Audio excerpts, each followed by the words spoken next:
En el aniversario de nuestro tercer año de matrimonio, le entregué a mi esposa un acuerdo de separación de prueba. Ella firmó riendo, pensando que solo era un elaborado juego de roles que yo había diseñado. El acuerdo estipulaba, durante los próximos 30 días, viviríamos bajo el mismo techo, pero actuando como extraños. No podíamos hablar, tocar o tener ningún tipo de intercambio emocional. Quien rompiera las reglas primero, perdería todo. El primer día, ella aún dejaba notas juguetonas bajo mi taza de agua. El séptimo día, comenzó a contemplar la sala de estar vacía. El 15º día, la escuché llorar reprimida en el baño. Hasta que un día, descubrí por accidente un historial médico que ella guardaba bajo llave en el fondo de un cajón. La fecha del diagnóstico era exactamente el día antes de que firmáramos el acuerdo. Y dentro de la carpeta médica, había una hoja de borrador con mi nombre escrito una y otra vez, en una caligrafía que imitaba la mía. 1. Cuando deslicé el acuerdo de separación de prueba frente a Elena,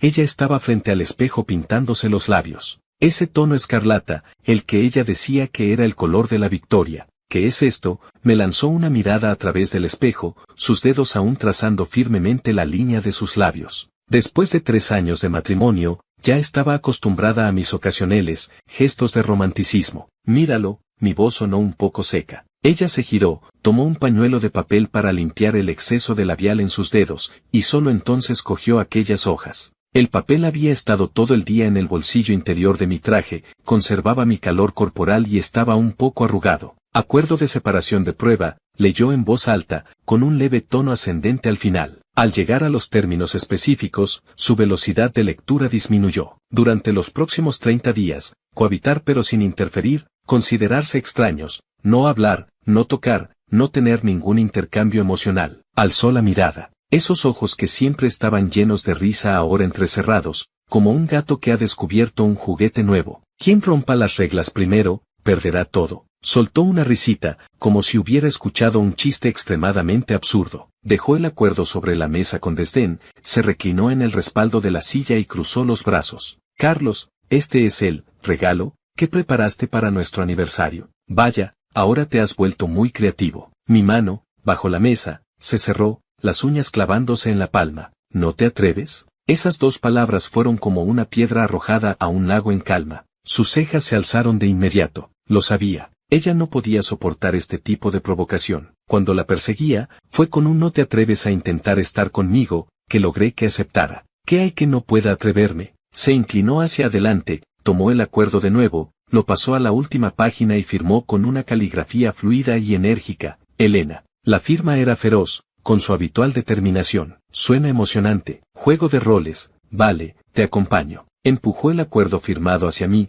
con una sonrisa en los labios, una de esas sonrisas burlonas, de quien tiene todo bajo control. Señor Carlos, por los próximos 30 días, ¿me cuida? Mi corazón se encogió violentamente. Ese señor Carlos fue como una aguja, precisa y dolorosa. El acuerdo entra en vigor a medianoche, dije, tratando de que mi voz sonara plana y serena. Lo sé, se levantó, estirándose, sus curvas perfectas visibles bajo la luz. Esta noche, ¿quieres un calentamiento previo, señor Carlos? Lo dijo a propósito de nuevo, con una mirada seductora. Mi garganta se tensó, casi perdiendo el control. Pero entonces recordé el mensaje de ese número sin contacto guardado en lo más profundo de mi teléfono. Recordé esas fotos tomadas a escondidas. Recordé la radiante sonrisa de Elena dirigida a otro hombre, una sonrisa que no había visto en mucho tiempo. Un frío enfado apagó instantáneamente toda agitación. No, desvié la mirada, descansa pronto. Ella hizo una pausa, pareció sorprenderse,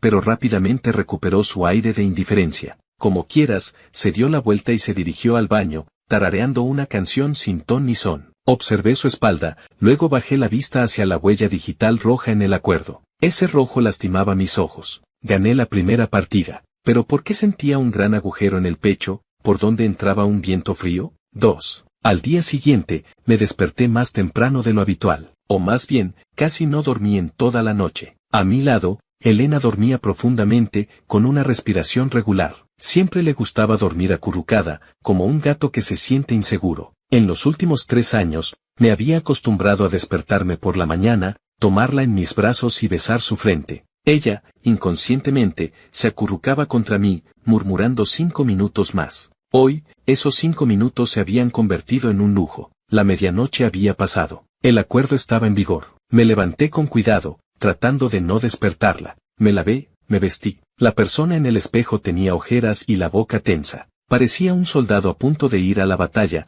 y el enemigo era mi esposa, que había dormido a mi lado durante 3 años. Antes de salir, por costumbre, fui a la cocina para servirle un vaso de agua tibia. Siempre bebía un poco al levantarse. Di un paso hacia la puerta de la cocina y me detuve. Artículo 1 del acuerdo, no interferir. Apreté el puño, me di la vuelta y me dirigí a la entrada. Pasé el día en la oficina, aturdido, hasta la hora de salir. Normalmente, en ese momento, le enviaba un mensaje por WhatsApp, preguntándole que quería cenar o diciéndole a qué hora llegaría. Hoy, el teléfono estaba silencioso como un ladrillo. Al abrir la puerta, el familiar aroma de la comida flotaba en la casa. Costillas agridulces, su especialidad. Antes, cada vez que hacía este plato, me preguntaba con orgullo si esta vez había puesto demasiado vinagre o demasiado azúcar. Llevaba ese delantal de flores, acababa de llevar la sopa a la mesa. Al oír abrirse la puerta, ni siquiera alzó la vista, como si quien entrara fuera solo aire. La atmósfera era extrañamente sofocante. En silencio,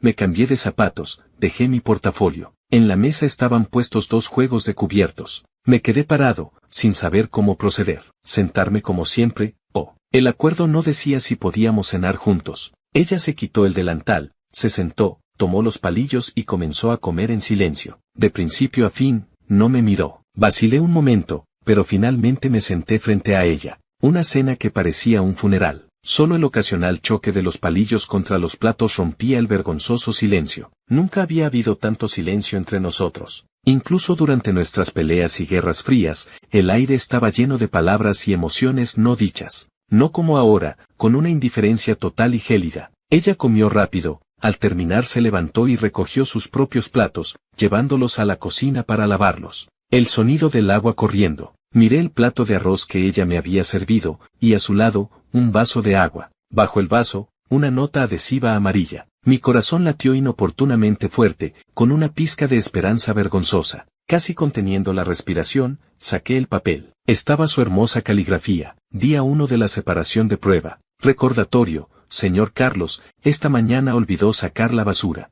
Una emoción indefinible, entre decepción e irritación, se apoderó de mí. Yo pensé que sería algo. Miré esa nota durante 1 minuto completo. Luego, la arrugué y la tiré al cubo de basura cercano. El suave ruido del papel al caer al fondo fue como un suspiro de resignación. 3. Los días pasaron en esta tensión mantenida a propósito. El 7º día, trabajé hasta tarde. La sala de estar solo estaba iluminada por una lámpara de pie, su luz tenue perfilaba la figura de Elena acurrucada en el sofá. La televisión estaba encendida, transmitiendo aburridas noticias nocturnas, pero ella no las veía. Abrazaba sus rodillas, con la barbilla apoyada en ellas, su mirada perdida en la nada. Ese rostro siempre lleno de energía mostraba una expresión de vacío y fatiga que nunca antes le había visto. Antes no era así. Ella era como un girasol que siempre persigue al sol. Apasionada, brillante, donde ella estaba nunca había frialdad. Los amigos decían, Carlos, tu iceberg finalmente fue derretido por el fuego de Elena. Pero ahora,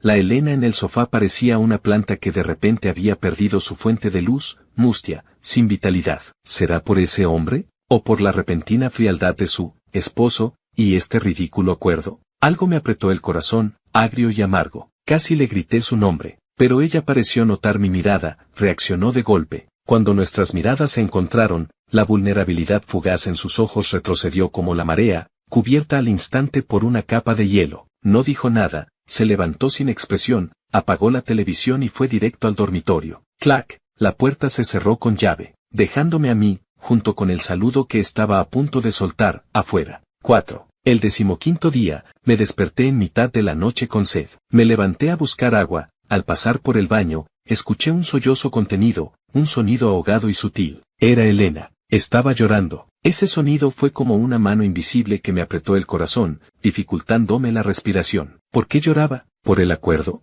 ¿O por otra cosa? Me quedé parado frente a la puerta, el frío del suelo subiendo por mis pies. Levanté la mano, queriendo llamar, preguntarle qué le pasaba, pero las frías cláusulas del acuerdo, y esas fotos de ella con otro hombre caminando juntos, fueron como un cubo de agua con hielo, cayendo sobre mi cabeza, congelando todo mi impulso. Mi mano quedó suspendida en el aire, para finalmente caer sin fuerza. Solo era un extraño, sin siquiera el derecho a consolarla. Me quedé mucho tiempo frente a la puerta del baño, como un espía vil, hasta que el llanto dentro se fue apagando, quedando solo el débil sonido del agua. Entonces, como huyendo, volví sigilosamente a la habitación de invitados. Esa noche, no volví a cerrar los ojos. 5. Necesitaba pruebas. Pruebas de su traición, o pruebas de que yo estaba equivocado. Esta sospecha me envolvía como una enredadera venenosa, día y noche. Ese número anónimo no había enviado más mensajes, pero este silencio me ponía aún más ansioso. El 20º día, Elena recibió una llamada y salió apresurada. Antes de salir, se maquilló por completo con esmero. El delineado de ojos impecable, el rubor en los pómulos, tratando de ocultar su palidez poco natural. También se puso el vestido que le regalé el año pasado, el que decía que era demasiado formal y no tenía ocasión para usar. Viendo su seriedad, mi corazón se hundió como una piedra. ¿A quién tan importante iba a ver, para vestirse así? Después de que ella se fue, como un ladrón, entré en el dormitorio principal. En la habitación aún quedaba el aroma de su perfume habitual, familiar y extraño a la vez. Abrí el cajón de la mesita de noche, revolví su tocador, mis movimientos torpes por los nervios. Me invadió una sensación de vergüenza mezquina y una urgencia desesperada. Finalmente, en un viejo monedero en el fondo de su armario, encontré algo. No era la foto íntima con otro hombre que esperaba. Era un papel doblado, amarillento. Al abrirlo, me quedé atónito. Era un certificado de matrimonio, dibujado a mano, torcido. Con lápices de colores había dibujado dos muñequitos tomados de la mano, y al lado decía: Elena y Carlos se casaron, juntos para siempre, no se puede volver atrás. La fecha era hace 10 años, el verano después de graduarnos de la secundaria. Ese verano, las cigarras chirriaban, el sol era abrasador. Bajo el viejo árbol de su patio trasero, ella, con la cara roja, me metió en la mano este certificado de matrimonio, que ella misma había dibujado, y salió corriendo. En ese momento me reí de ella, le dije que era una tonta, pero este papel ridículo y tonto, yo lo guardé con cuidado mucho tiempo, después no supe cómo llegó a sus manos. Resulta que ella también lo había guardado todo este tiempo. Sosteniendo este papel delgado, mis dedos temblaban incontrolablemente. La chica de aquel entonces, de vestido blanco, con mirada clara y brillante, y la mujer de ahora, llorando reprimida en el baño. Las imágenes se superponían, cortándome el corazón. ¿Cómo habíamos llegado a este punto? ¿Por mi trabajo cada vez más ocupado? ¿Por los detalles y promesas ignoradas? ¿O porque la vida cotidiana finalmente desgastó toda la pasión? Doblé con cuidado ese ridículo certificado de matrimonio, lo devolví a su lugar. Mi mente era un caos. En ese momento, mi mirada fue atraída por una pequeña caja de madera en lo profundo del armario. Era donde ella guardaba los documentos importantes. Antes siempre bromeaba diciendo que era nuestra caja del tesoro familiar. Como guiado por un impulso, la saqué. La caja no tenía candado. La abrí. Encima estaba nuestro certificado de matrimonio, de un rojo deslumbrante. Debajo, algunas tarjetas bancarias, pólizas de seguro. Más abajo, mi respiración se detuvo de golpe. Era una carpeta médica. Paciente, Elena. Fecha, hace 21 días. El día antes de que firmáramos ese maldito acuerdo de separación de prueba. En la columna de resultados del diagnóstico, había unos fríos términos en latín. No los entendía. Pero en la columna de recomendaciones, justo debajo,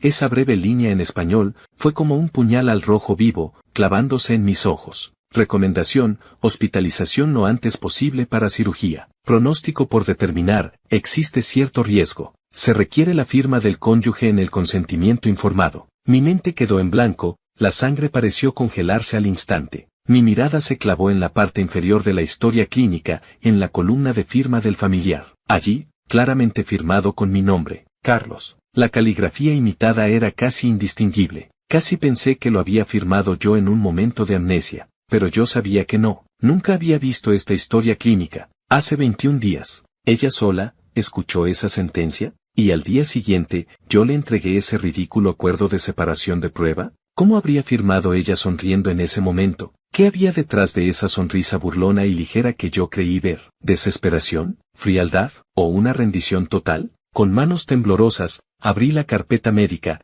Dentro había una hoja arrancada de un cuaderno de rayas. Estaba llena de la palabra Carlos, desde un principio torpe y desviada, hasta volverse cada vez más parecida, y cada vez más fuerte. Lo había practicado innumerables veces. En el momento en que más necesitaba a su esposo, ella eligió falsificar mi firma sola. 6. Me desplomé en el frío suelo, esa carpeta médica delgada y la hoja de práctica llena de mi nombre ahora pesaban como una roca. Un zumbido en mis oídos, todos los sonidos del mundo desaparecieron. ¿Cirugía? ¿Riesgo? Ella imitó mi caligrafía para firmar. 21 días. 21 días enteros, ella sola cargando con todo esto. Y yo, su esposo más cercano por ley, ¿qué estaba haciendo? Usando un acuerdo cuidadosamente planeado, en el momento en que quizás más necesitaba apoyo, le clavaba otro cuchillo en el corazón. Aún me enojaba por su calma, me decepcionaba su falta de resistencia. Esos rastros que creía eran de traición. Esas sonrisas que dirigía a otro hombre en las fotos. Ahora que lo pienso,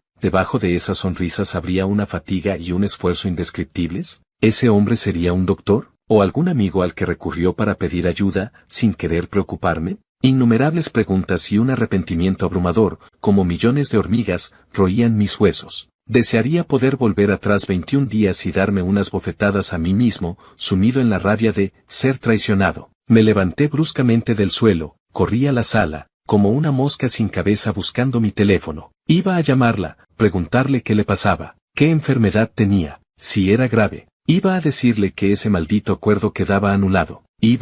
Con dedos temblorosos, desbloqueé la pantalla, busqué ese número familiar. Pero justo antes de presionar el botón de llamar, me congelé. Podía romper el acuerdo sin dudarlo, también podía perder todo de buena gana. Pero el punto era, ¿cómo iba a enfrentarla? ¿Cómo explicar esta preocupación tardía? ¿Todavía necesitaba ella mis explicaciones? El que ella imitara mi caligrafía significaba que, desde el principio, no tenía intención de decírmelo, que no pensaba apoyarse en mí. Esta comprensión fue como un cuchillo más afilado, despedazando mi corazón. En ese momento, a la puerta se oyó el sonido de una llave girando en la cerradura. ¡Clac! Ella había regresado. 7. La puerta se abrió. Elena estaba en la entrada, a contraluz de la luz del pasillo, su figura parecía un poco frágil. Bajó la cabeza, cambiándose los zapatos en silencio. Ese vestido que le regalé le quedaba muy bien, solo que parecía haber adelgazado aún más, la cintura le quedaba algo holgada. Su perfil, a la luz,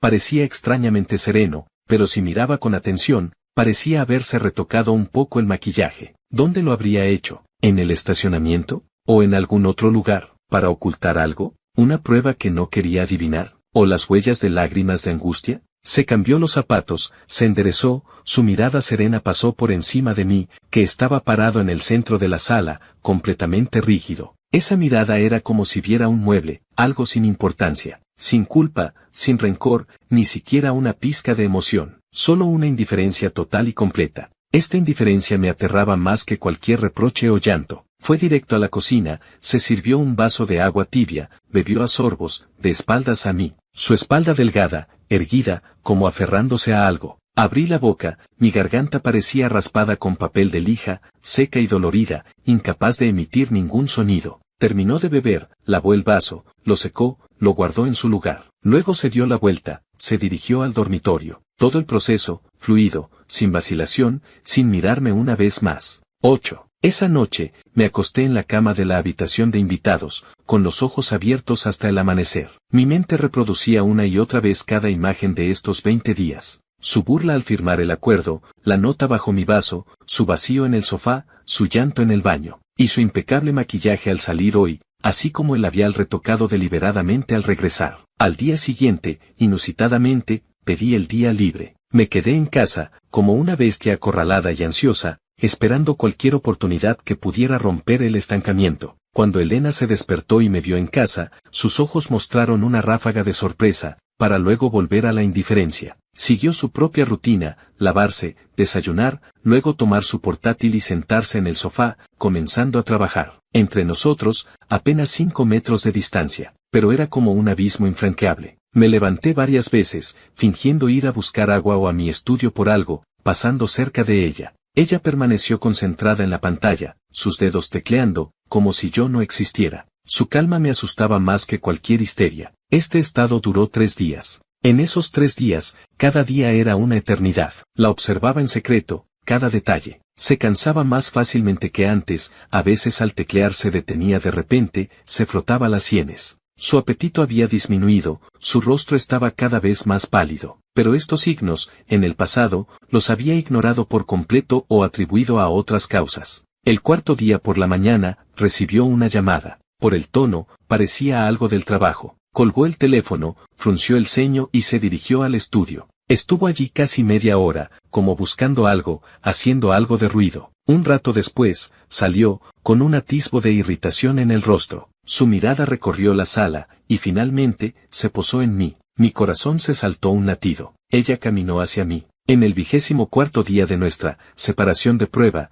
por primera vez, se acercó a mí por iniciativa propia. Se detuvo frente a mí, sosteniendo una hoja de papel A4 en blanco. Su mirada serena, incluso con un distanciamiento profesional. Señor Carlos, habló, su voz tranquila, la impresora del estudio parece tener un papel atascado, no puedo sacarlo. Este documento es urgente imprimirlo. ¿Le molestaría, si puede, ayudarme con esto? Me llamó señor Carlos. Usó, molestaría, y, si puede. Cada palabra era como un pequeño martillo, golpeando mi corazón lleno de cicatrices. La miré, a ese rostro que había amado durante más de 10 años, ahora extrañamente desconocido. En sus ojos había finas venas rojas, su barbilla parecía más afilada que hace unos días. Casi tuve que usar toda mi fuerza para contenerme y no abrazarla inmediatamente con fuerza. Tomé una profunda respiración, acepté el papel. Nuestros dedos se rozaron inevitablemente. En ese instante, ambos nos quedamos ligeramente rígidos. Sí, escuché mi propia respuesta seca. 9. Arreglé la impresora, el proceso fue fluido, solo había un trozo de papel atascado. Cuando le entregué el documento impreso, ella solo asintió levemente y dijo gracias, sin agregar nada más.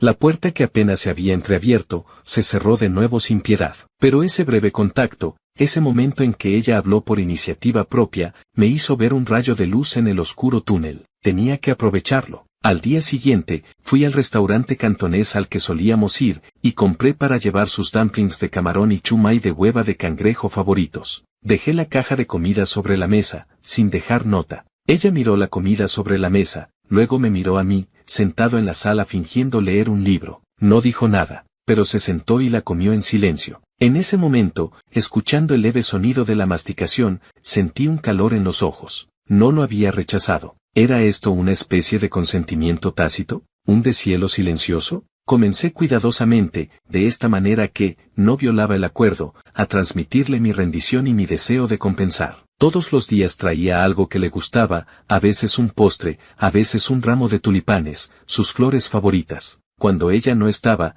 limpiaba y optimizaba su portátil lento. Busqué mucha información sobre su condición, leyendo con el corazón encogido, pero logré entender más o menos la situación general y algunas posibles opciones de tratamiento. Borré con cuidado el historial de navegación, pero mi corazón se hundía más cada día. Ella nunca dio una respuesta clara, pero la fría indiferencia parecía estar disminuyendo. La sofocante y baja presión en la casa se alivió un poco. 10. Hasta el 29º día de la separación de prueba. Mañana sería el día en que el acuerdo expiraría. Esa noche, escuché un golpe sordo en el dormitorio principal, como si algo hubiera caído al suelo. Inmediatamente después, un jadeo contenido, de un dolor extremo. Mi corazón se encogió violentamente, salí disparado de la habitación de invitados y, sin pensarlo, giré el pomo de la puerta del dormitorio principal. La puerta no estaba cerrada con llave. Elena estaba acurrucada en la alfombra junto a la cama, su rostro pálido como el papel, la frente cubierta de sudor frío, una mano apretando con fuerza el abdomen,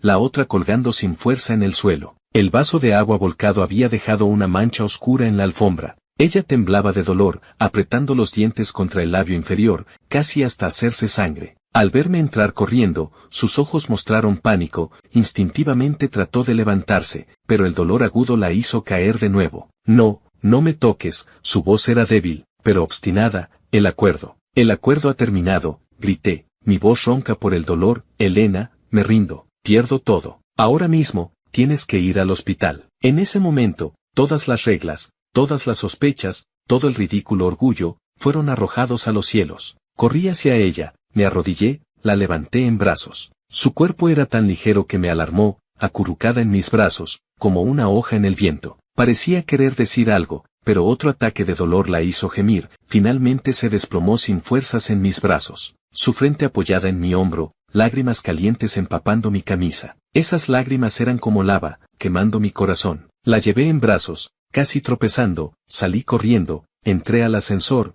bajé al garaje. Mis manos temblaban tanto que casi no podía sujetar el volante. Durante el camino, no paré de hablarle, desesperado. Aguanta, esposa, llegamos al hospital enseguida. Lo siento, soy un idiota. No te pasará nada, definitivamente no. Ella tenía los ojos cerrados, recostada a mi lado, respirando débilmente. En ese momento, me di cuenta con total claridad de que si la perdía, la casa, el coche, las propiedades, incluso mi vida, junto con mi dignidad como hombre, no tendrían ningún sentido. Llegamos a urgencias del hospital, las enfermeras la llevaron rápidamente y la metieron en la sala de exploración. Me quedé afuera, apoyado contra la fría pared, mis manos aún manchadas con su sudor frío y sus lágrimas. No supe cuánto tiempo pasó, cuando la puerta de la sala de exploración se abrió. El doctor salió, con expresión seria. ¿Es usted familiar de Elena? Soy su esposo, pregunté ansioso. Doctor, ¿cómo está? ¿Es grave? La condición de la paciente es muy peligrosa,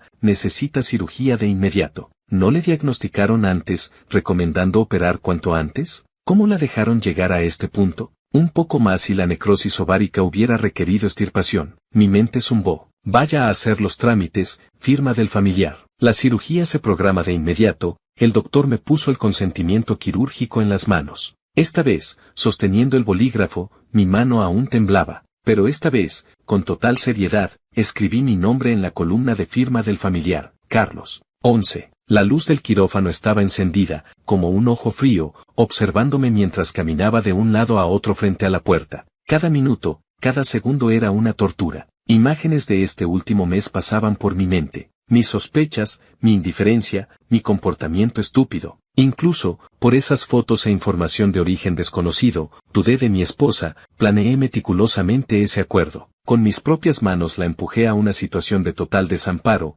dejándola sola para enfrentar todo en el momento en que quizás más me necesitaba. Y ella, eligió una forma casi desgarradora para mantener su último vestigio de dignidad. Una enfermera salió, me pidió que fuera a pagar los gastos adicionales. Corrí de inmediato, y volví corriendo, temiendo perderme el momento en que saliera el doctor. Durante la espera, ese número anónimo envió otro mensaje. El día que imitó su firma en el consentimiento informado, lloró 10 minutos frente a la puerta del consultorio del doctor. Se vistió elegante para ver a su médico tratante, para la evaluación preoperatoria final. Ella siempre hace lo mismo, después de ver al doctor, se retoca el maquillaje en el coche antes de volver a casa. ¡Boom! Mi vista se nubló por un momento, me apoyé en la pared para no caer. Mi mente, sin control, evocaba esa imagen, ella sosteniendo ese frío diagnóstico, escuchando al doctor hablar de riesgo, cirugía, necesitando la firma del cónyuge. Y ella, incapaz de contactar al esposo que estaba planeando ponerla a prueba con una separación de prueba. Así que, volvió a casa vacía, practicando una y otra vez la caligrafía de su esposo. Luego, donde necesitaba que el esposo asumiera la responsabilidad, firmó ese nombre que no le pertenecía, pero que ella misma tuvo que falsificar. Después de firmar, se habría reído amargamente y dicho, mira, Elena, hasta enferma puedes arreglártela sola. Y yo, ¿qué estaba haciendo? Perfeccionando meticulosamente los términos del acuerdo de separación de prueba, pensando en cómo hacer que se delatara y perdiera todo. Realmente merecía morir. Ella, tan orgullosa, se maquillaba para ver al doctor, quería mantener su dignidad frente a quien controlaba su destino. Se ponía el precioso vestido que le regaló su esposo, quería un poco más de valor, como si su esposo estuviera a su lado. Sin importar lo mal que estuviera, en el coche retocaba poco a poco el maquillaje deshecho por el llanto, solo para que su esposo no lo viera, porque él no se lo merecía. 12. Finalmente, la luz del quirófano se apagó. El doctor salió, cansado pero aliviado, la cirugía fue exitosa, se preservaron los ovarios.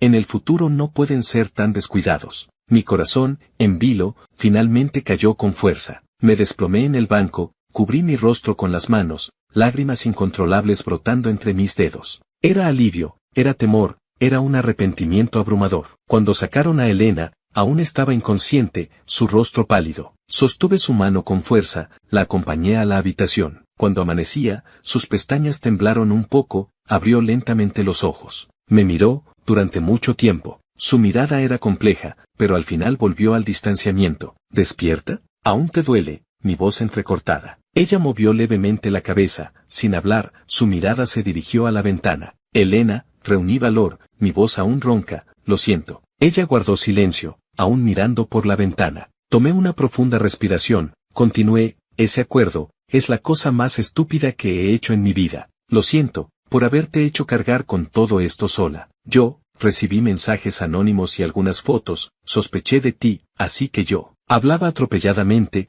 tratando de explicar, pero me di cuenta de que todas las explicaciones sonaban terriblemente débiles. Finalmente, ella giró lentamente la cabeza, su mirada serena me llenó de pánico. Carlos, si no me hubiera enfermado, si el acuerdo hubiera expirado sin problemas, ¿qué planeabas hacer? Me quedé atónito. ¿Qué planeaba hacer? ¿Conseguir pruebas de su traición? ¿Y luego? ¿Acusarla arrogantemente? ¿O simplemente divorciarme? Nunca había pensado en qué haría si mis sospechas fueran erróneas. Estaba sumergido en la rabia de ser traicionado, satisfecho con el juego de castigo que yo mismo había diseñado. Mi silencio era la peor respuesta. Ella me miró, una amarga sonrisa se dibujó en sus labios. Mira, Carlos, el problema entre nosotros nunca fue solo una enfermedad o un malentendido. La confianza, una vez rota, es muy difícil de recomponer. Cerró los ojos, dejó de mirarme, lágrimas silenciosas rodaron por su rostro. En ese momento, mi corazón quedó completamente destrozado. Lo sé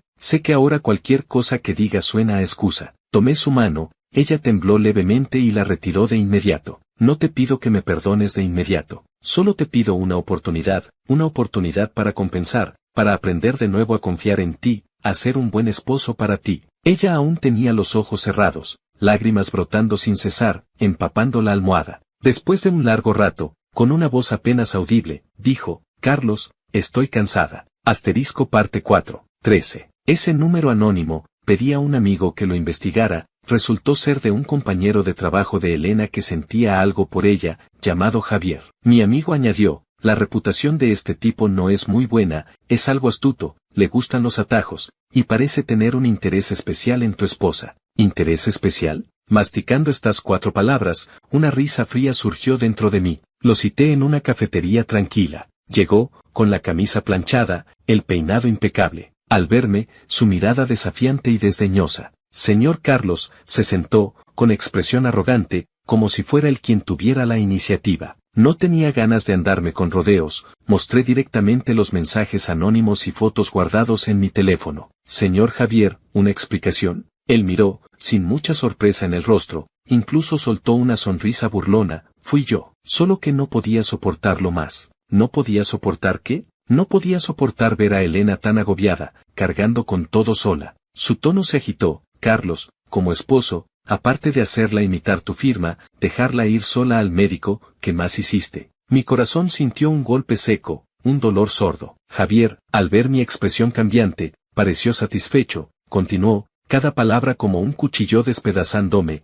Casi lo olvido, no es que no hicieras nada, también inventaste un acuerdo de separación de prueba. Se inclinó hacia adelante, su mirada fija en mí. Señor Carlos, si ya no la amas, si no puedes valorarla, por favor, déjala ir. Incluso si después de la cirugía podría afectar su fertilidad, yo no la despreciaría. Yo puedo cuidarla. Estas últimas palabras encendieron la mecha. Yo, que por sus palabras había caído en el arrepentimiento y la compasión, levanté bruscamente la cabeza, la ira quemando todo mi cuerpo al instante. Elena y yo estamos juntos desde la secundaria, lo miré fijamente, mi voz fría como el hielo, ni siquiera estamos divorciados, y si lo estuviéramos, no sería tu turno de entrometerte. ¿Con qué derecho me dices todo esto? ¿No solo quieres agravar nuestros conflictos y aprovecharte de la situación? Su rostro cambió, trató de defenderse, solo me preocupaba por ella. ¿Preocupación? Lo interrumpí, sacando de mi portafolio documentos sobre cosas desagradables que había hecho aprovechando su posición. ¿Esto es lo que llamas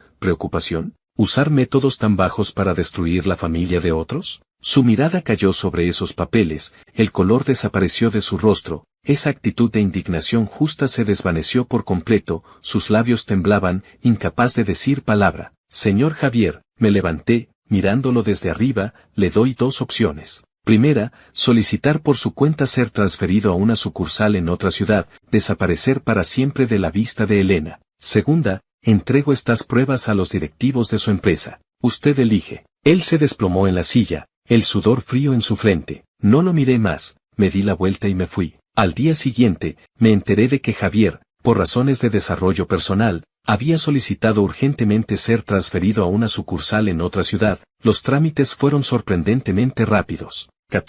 15 días después, Elena fue dada de alta del hospital, se estaba recuperando bien. Se mudó a casa de sus padres para convalecer. Lo respeté, solo que iba todos los días. A veces llevaba una sopa que su madre me había enseñado a preparar, a veces un ramo de tulipanes que le gustaban, a veces solo me sentaba en la sala, acompañaba a su padre en una partida de ajedrez o charlaba con su madre. Ella no me hacía caso, y yo no la molestaba. Renuncié a ese trabajo que requería frecuentes horas extras y agotaba la vida sin límites, busqué otro con ingresos no tan altos, pero con un ritmo más normal. Dedicaba más tiempo a aprender a cocinar, investigando recetas beneficiosas para su recuperación. Los fines de semana, llevaba a todos de paseo en coche, no a lugares lejanos, solo a caminar por un parque en las afueras de la ciudad. Al principio ella no quería ir, pero por suerte contaba con la ayuda de mis suegros. Después, accedió a salir a caminar, íbamos uno delante del otro, o hombro con hombro, en silencio, caminando un trecho. Ya no deseaba con ansia su perdón. Un mes después, una tarde, fui a su casa, mi suegra dijo que había ido a pasear por el río cercano. Fui allí, la vi sentada sola en un banco, mirando la superficie del río que brillaba con la luz, su silueta alargada por el sol de la tarde. Me acerqué,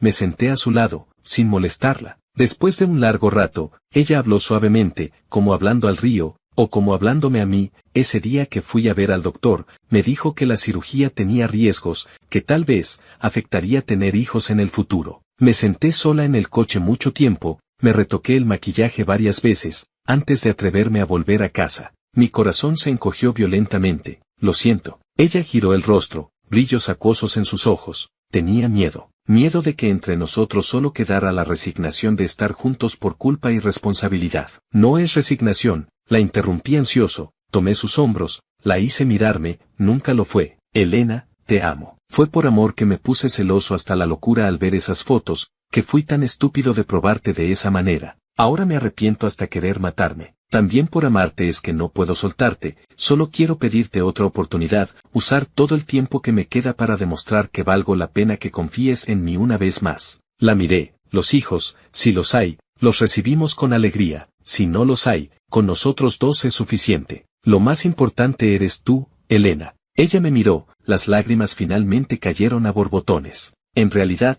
tampoco es que yo no tuviera nada de culpa, se apoyó en mi pecho, dijo suavemente, soy demasiado orgullosa, siempre creo que puedo arreglarme sola. Si me acosan, no te lo digo, si me enfermo tampoco te lo cuento. Si hubiéramos podido hablar bien antes. Apreté mis brazos a su alrededor, todo pasó. En el futuro, pase lo que pase, bueno o malo, lo enfrentaremos juntos. 15. Hoy, los fragmentos de ese acuerdo de separación de prueba están sellados en una caja, guardados en el estante más alto del estudio. No es para recordar un ridículo absurdo, sino como advertencia. La confianza es como el cristal, precioso y frágil. El amor necesita comunicación sin reservas, no pruebas ingeniosas propias. Fin.